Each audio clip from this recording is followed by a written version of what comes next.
Welcome to Politically Basic. I'm your host, Kyle Campbell. As we always do, we're breaking down the basics of all political issues and current political events so that you get to decide. It's season 4 already, team. Can you believe it? And you know how much I love to kick off a new season with a major guest, and we've got that for you today. Steve Hilton is a political revolutionary, author, and TV host who's never afraid to challenge the establishment. You've seen him leading the charge on The Next Revolution on Fox News, where he would dive into big ideas, bold debates, and fresh takes on politics and power.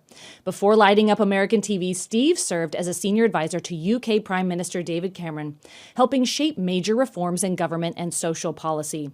He's also the co-founder of CrowdPack and the author of More Human, Designing a World Where People Come First. Passionate, solutions-minded, and always thought-provoking, he's now putting his money where his mouth is, with a very successful run for California governor. And wow, do we have a lot to ask you today, Steve. Thanks so much for coming on the show. It's fantastic to be with you. I've been looking forward to it for ages, and it's finally here, so we're going to have some fun. All right, we're going to jump right in. The big question: why in the world are you running for governor of California? Well, that is a great question. I think that I'll take you back a little bit, and some other aspects of my career which are less well known. Of course, people know me from the television Fox News, as you mentioned, and now running for governor. But most of my career has actually been in business. I started out my career. I was at Oxford University back in England before we moved here in 2012 with my wife and my 2 sons from England. But in after Oxford, I worked at the Conservative Party in England, but then quickly went into business. Most of my working all around the world, starting companies of my own in England, including restaurants, a whole range of different businesses.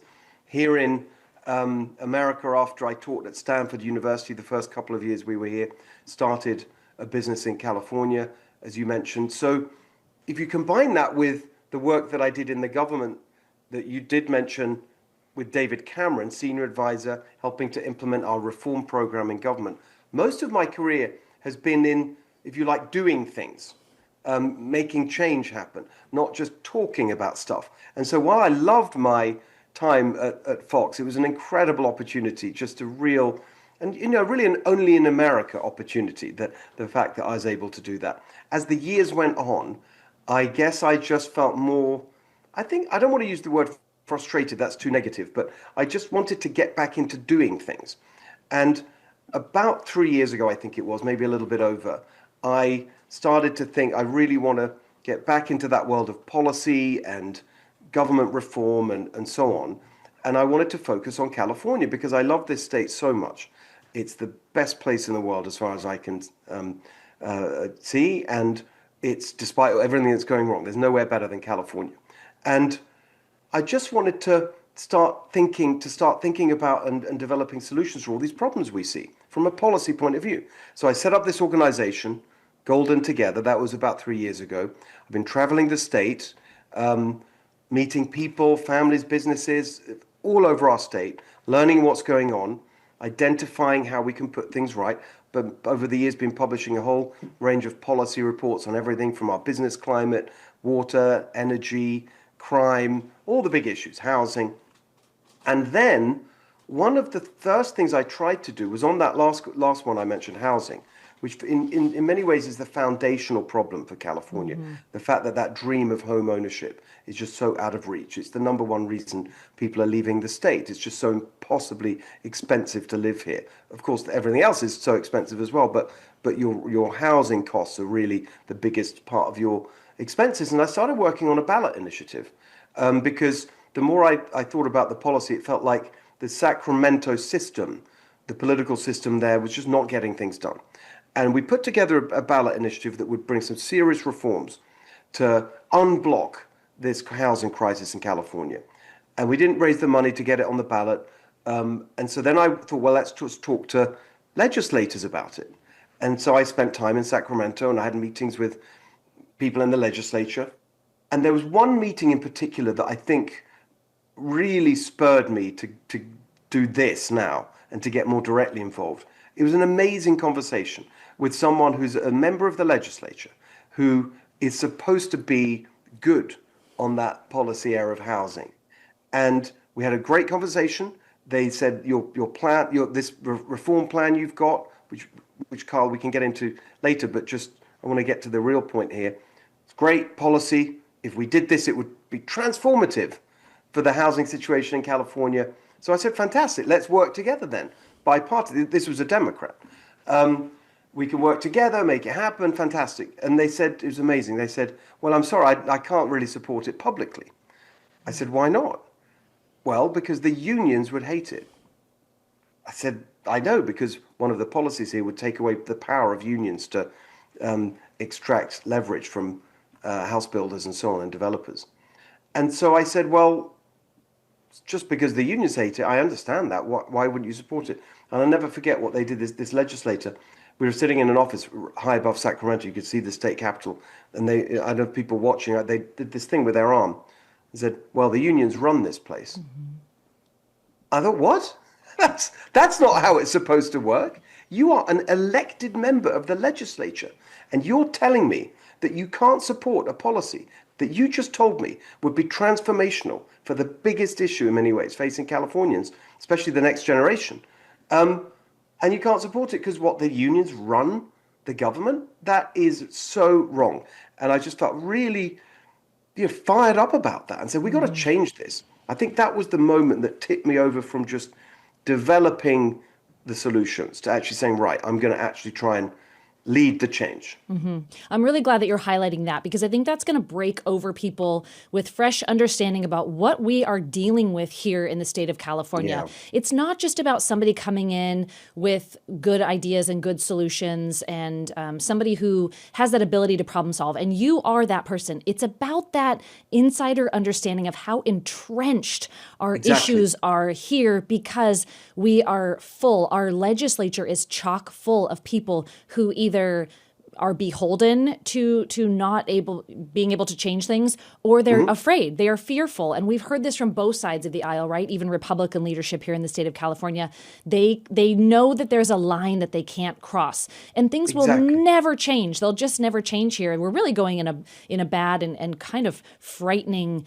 direction with the state, not just with people leaving because they can't afford it, but this legislation that has just come forward, this last sort of slew that Newsom signed into law, is really pretty frightening for parents, particularly for anyone who owns a small business and trying to raise a family in this state. So I'm so glad that you get that, Steve, and that you have this great combination of public and private sector experience, and yes, that gives you a really good mindset here. I want to congratulate you, too, because after everyone's least favorite politician, Katie Porter, has been a little bit more exposed, let's say, in the media for who she is, not just as a political leader, but as a person, I would say.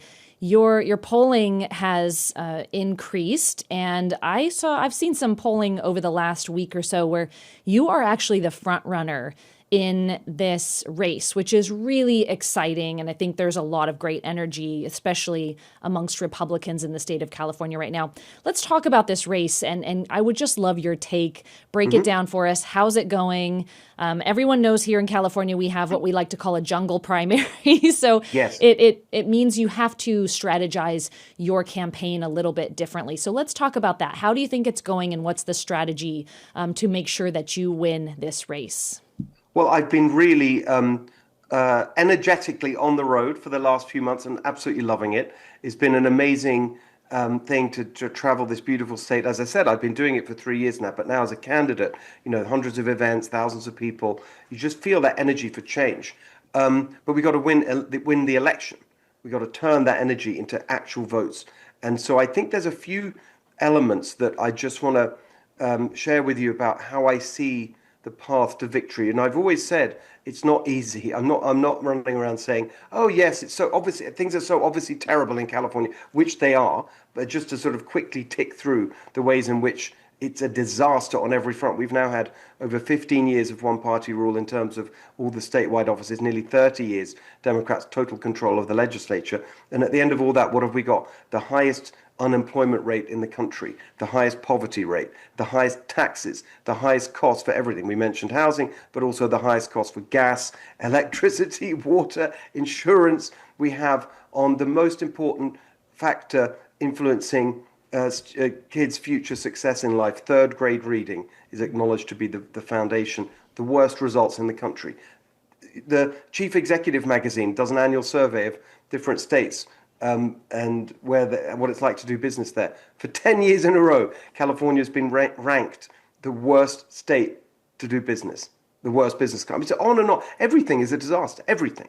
And so that has translated into the first point I'll mention, which should give us grounds for optimism, which is that for the last couple of years, very consistently, that basic question that is an indicator of whether an election will be one where you change political direction and kick out an incumbent regime, which is that question, is the state or country or wherever you're talking about going in the right direction or the wrong direction? For the last couple of years, it's been firmly wrong direction for California, 60% or above, depending which poll you look at. Now, that is a really, really big number in those kinds of surveys. Normally, that hovers around the 50% or so, up or down. And so that's a really clear majority for change in California. People want change. That's our starting point, and that is good news. Secondly, you saw what happened in 2024 in the elections in California. 10 counties out of 58 flipped from blue to red, including some big counties like Fresno County. Fresno is our fifth biggest city in the Central Valley. So that's an indicator of change. You saw Prop 36 last year, making crime illegal again, as the proponents described it. Passed overwhelmingly, nearly 70% of the vote in California, carried in every county. And then if you look at the baseline for Republicans, people say, especially around the country, they say, oh, there's this assumption, and it's been, really baked into the narrative, particularly in the media, that, oh, it's such a deep blue state, California, always Democrat. It's actually not. It's much more of a Republican state than people think. So if you look at the actual numbers for statewide elections for Republicans since the last time a Republican won statewide, which was 2006, Arnold Schwarzenegger's re-election, the actual share of the vote for Republicans is over 40%. I think it's something like 41.7%. So it's not 50%, but neither is it 20%. The gap is bridgeable. Then the last point I'll make, and this is the one I'm really focused on in terms of how we're putting the campaign together, is that if you look at actual numbers of votes cast, and rather than the percentages, and then take into account that next year is a midterm election in California, as it is everywhere else. Midterm election, you tend to get a lower turnout. And so to project what the turnout might be in California next year, typically you take the average of the last two. So that's 2018, 2022. That gives you a number, a projection of 11.8 million votes to be cast in California next year in the governor's race and in the other elections in California. So to win, I'll need roughly half of that, just over. Let's call it 5.9 million votes. That's the target number. In 2024 in California, without even campaigning here, President Trump got 6.1 million. Steve Garvey got 6.3 million. So when people say there aren't enough Republican votes, that's simply not true. The votes are there. We just have to get them to get to turn out and vote on election day. And that's not an easy thing to do. But neither is it an impossible thing to do. You just need to have a well-financed, well-organized campaign, really good ground game, a motivating, inspiring message that change is possible, and then we can do it. That's the plan. And the final point I'd make on that is that ground game aspect is so important. Two things that we can do to help that. One is voter ID. It's a huge issue. It's very, very popular across the board in California, as it is around the country. It's especially popular among Republicans. There's a ballot initiative collecting signatures right now. I'm heavily involved in that. If we get that on the ballot for 2026, that will really help Republican turnout, because Republicans really love voter ID because they're sick of all the nonsense around the elections. And then finally, in terms of ground game, I mean, Charlie Kirk, very good friend of mine. We've been friends for nearly 10 years. And he's one of the first people I spoke to about this race and my thinking about running. And in classic Charlie fashion, he didn't just say, great, good luck. He said, right, what are we going to do about it? He's a man of action. And he said, come to Phoenix, we'll make a plan. So we spent a day together specifically talking about how we would work with Turning Point and the brilliant ground game operation he helped set up and led there for President Trump in Arizona and elsewhere, chased the vote. So there's ways we can do this. It's not impossible. The voters are there. The votes are there. The desire for change is there. It is all to play for in California next year. Right. The momentum is absolutely there. You are 100% right. People want to put their vote behind a great candidate, and I think that you are absolutely that great candidate. I want to boil things down just for the viewers and listeners today, Steve, on one of the biggest issues. You mentioned it earlier, which is housing. Yeah. And I'd love for you just to kind of quickly run through, just give us the basics. We stick to basics here about your plan to help solve the housing crisis, because what we're seeing unfolding is not just that housing's out of reach, but that we are surviving natural disasters, arson, issues where we feel, as I'm a lifelong California girl, born and raised, love this state just as you do, and it is painful, it's heartbreaking to see what feels like the state come in and take land, this beautiful, gorgeous, historic land. And the Pacific Palisades are a great, also terrible example of this, in that there has just been legislation passed so that, the city can come in, or the state essentially can come in and take that land. They're not issuing permits to the people who lost homes and properties, but they are coming in and essentially building projects like low-income high-rises. And it's just devastating. So what would you say to voters is your plan to get us out of this housing crisis? Well, it's a disaster, and it's not a natural disaster. It's man-made, Democrat-made, because this is the result of Democrat ideology. And actually, I want to really just bring into play this issue, something that underlies so much of what's going wrong in California. We touched on it earlier. The more I look into every issue, there are three big factors that cut across all policy issues, and you could particularly see it in relation to housing, that are typical of what's gone wrong. And it goes back to what you were saying earlier about how the system is broken and corrupt in Sacramento, and that's what's going wrong. And these three forces that are holding us back on so many issues really come into play for housing. Number one, and I touched on it earlier, is union power, the union control. And the way that influences the housing crisis is that typically what happens, and this is why the union thing came up in that conversation with the legislator, is that we have this thing that people may have heard of called CEQA, the California Environmental Quality Act, passed in 1970, originally designed to stop, things that we would agree with, factories polluting our beautiful coast and rivers and so on, really sort of basic environmental protection. But over the years, with no one particularly voting for it, just the court decisions and so on, CEQA, this act, we've had for over 20, 50 plus years, has been used to basically block anything from happening or being built in California. Housing, infrastructure, anything. And the particular thing that does that is what's called the private right of action under CEQA. That means that anybody can file a lawsuit to stop anything from being built. Even if a project complies with CEQA, it's been through the actual regulatory process, someone can just slap down a lawsuit and make something up, and then you're immediately in a process of lawyers and litigation, and it takes years and it's costly. Here are the amazing facts about that. 70% of lawsuits filed under CEQA are used to block housing from being built. Most of those lawsuits are filed by unions.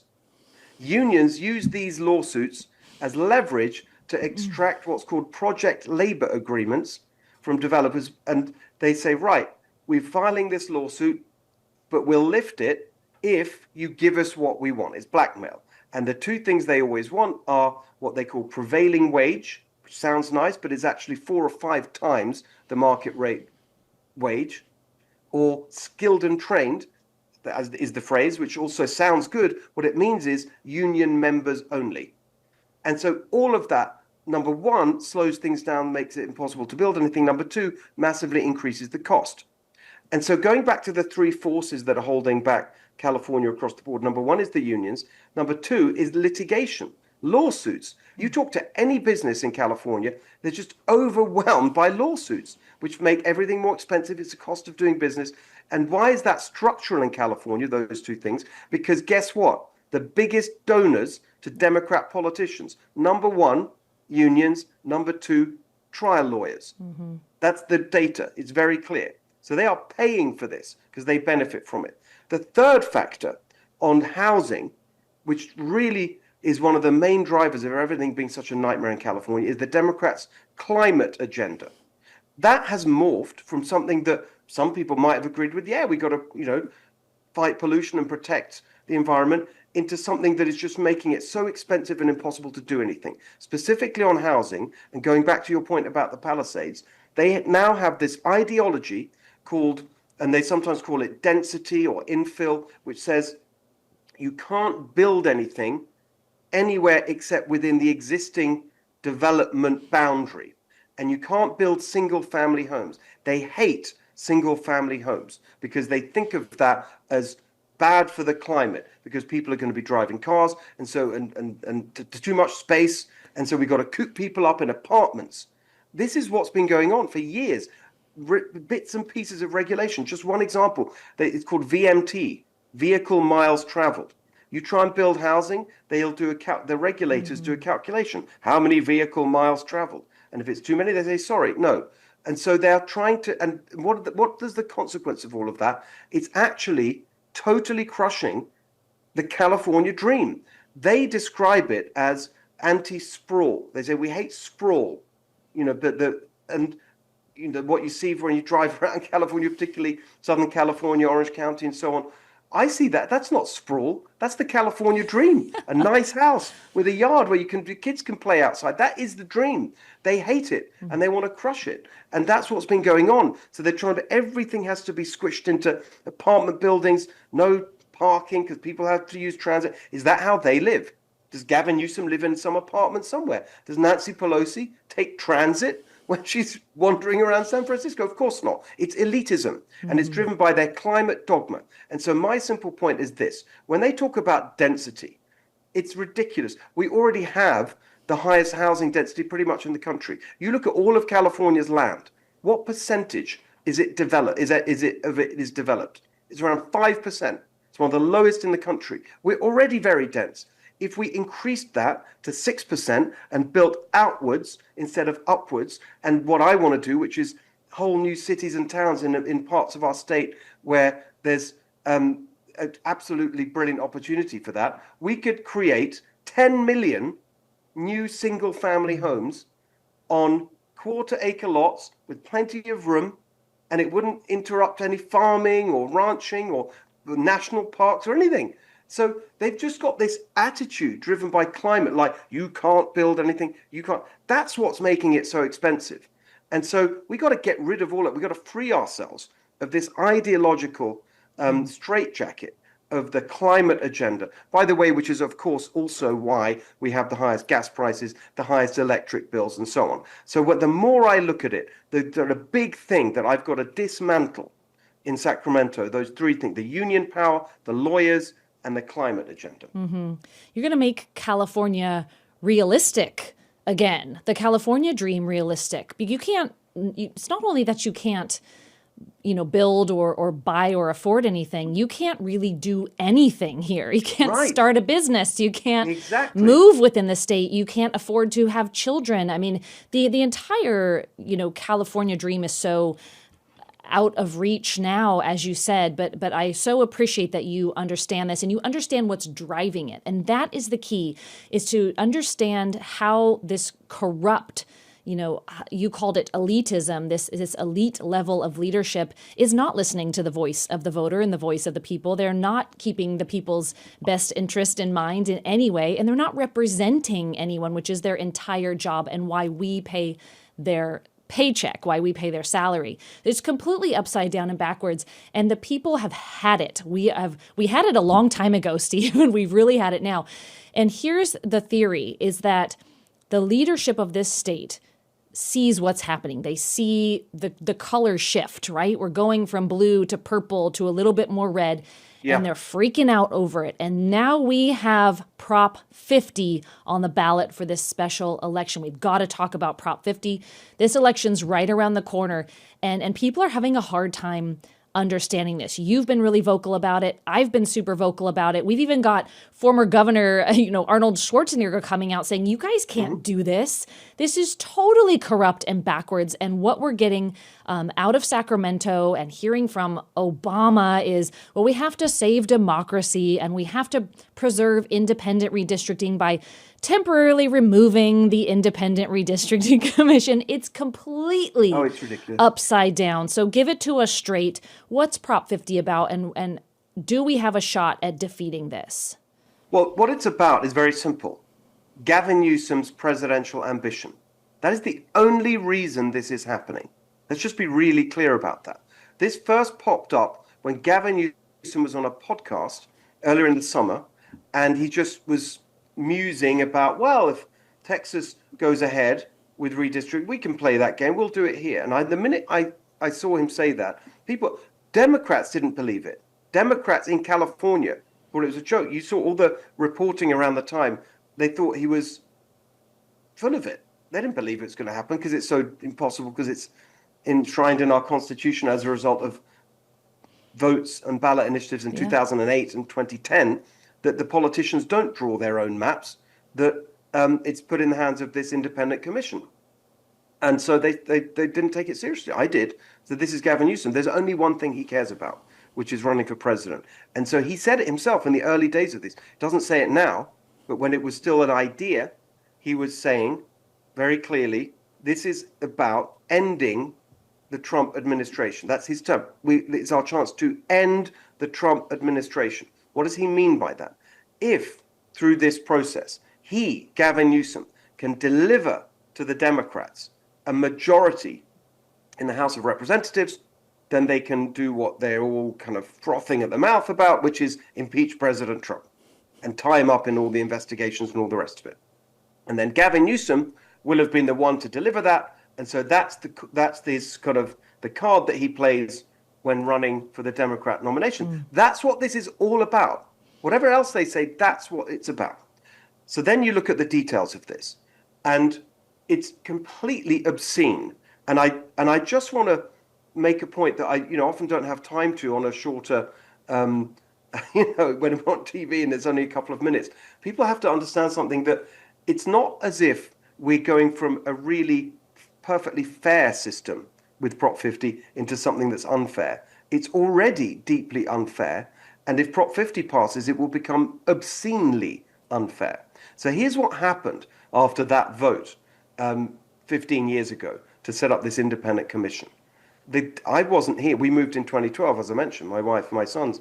But I've spoken to people involved in the process. Here's what happened. Yes, the independent commission was set up, but it was totally captured and hijacked by the Democrats. The lawyers that the independent commission used to do its work were the DNC lawyers, the Obama-Biden campaign lawyers. The guy that they got in to draw the maps is the same Democrat operative they went to do these new gerrymandered maps. And so as a result of all of that, the current districts in California are totally unfair. That's why we have a 2/3 majority in the state legislature, over 65% of the seats in the hands of Democrats. They don't have that kind of support. They've never had that kind of support statewide. You look at the congressional seats, it's even worse. Today in California, let's just go back to that number that I mentioned earlier about the baseline Republican support in California. It's actually nearly 42%. Let's just call it 40%, round number. 40% Republican vote in California today. What percent of the seats do Republicans have in the House of Representatives? 17%. Less than half what fair representation would look like. If this goes through, if this Prop 50 goes through, that will fall to 6%. 40% of the vote, 6% of the seats. Another way of looking at it, it would take 193,000 votes to elect a Democrat to Congress, 1.52 million votes to elect a Republican. A Democrat vote would be 8 times the value of a Republican vote in California. It's just obviously insane. And so that's what they're trying to pull off here. My attitude to it was they've got the money they need because they've got the unions and the Democrat industrial complex, as I call it. So if we are in a race with them for this ballot initiative with very short time, it's going to be difficult to beat them because they've got the machine and the money. So I said, the best thing we can try and do is stop it in the courts because it's unconstitutional. And that's so right back in September, I filed a lawsuit in federal court to stop it. Also to stop us wasting $300 million of taxpayer money on this election that nobody asked for, that nobody wants, is basically just a corrupt contribution to Gavin Newsom's presidential campaign. And all we've had from the courts, the federal court in Southern California, is delay, delay, delay. And look, I'm not one of these people that just automatically says, well, because a judge was appointed by a certain president, or in the case of a state court, a governor, they're bound to be politically on one side. But there's no other conclusion. Our case was handed to a Biden judge. And you look at what the rulings she's making. We asked for an expedited hearing on this after a month of delay so we could get our case heard before the election. Guess what she gave us as a court date? November the 6th, 2 days after the election. I mean, it's just outrageous. So we're continuing to fight it. It's too late to stop it now. We're obviously in it. We've got to get every vote out to stop this, not just because it's outrageous, but because, it'll give us such confidence going into 2026 if we can beat Gavin Newsom. And so the simple point is if every Republican, if you voted for President Trump last year and you vote no on 50, we'll beat it. It's very simple. We've got to get every vote out there. Don't just sit back. We can defeat this if everybody votes. 100%. Everybody's got to fill that ballot out. There's one thing on the ballot. It takes less than a minute. We can do this. Prop 50, no matter what side of the political aisle you're on, is just completely unjust. And so everyone should be against that. I know I've run out of time with you, Steve, but I just want to end on one note. You're British. I don't know if people noticed this about you, Steve. But you're British. Well, let me just clear that up. I'm not actually. No, here's the thing. Sorry, I'm interrupted. Was there a specific question? Well, I want to hear from you on this concern that some people have raised that, a lot of people run for a position of governor because they are eyeing the presidency. Are you eligible to run for president? And if not, is that a pro or a con? Running for governor in a state where our current governor has, many people believe, completely abandoned the people of the state that he leads and is supposed to represent and support to do that very thing. Well, let me just hit this a couple of different ways. First of all, you're right that I was born in the UK and for most of my life have been a British citizen. But a couple of things. First of all, I feel it's a slightly different back. My parents are both Hungarian and they fled communism in Hungary. My dad left us when I was very young, raised by a single mother. By the way, I don't say that some kind of sob story. She gave me what money can't buy, real determination. She said, you've got to work hard. Nothing's handed to you on a plate. She was amazing. And then later on, my stepfather came along. He's also Hungarian, working class, work construction. That's my background is construction sites, earning a bit of money. My first job was project manager for a construction company. So my background is Hungarian immigrants, working class in the UK, climbed that ladder of opportunity. That's why I feel so strongly about that being taken away for everyone in California. And yes, I'm a British citizen, but we moved here in 2012. And, very soon after moving here, realized that I love America so much.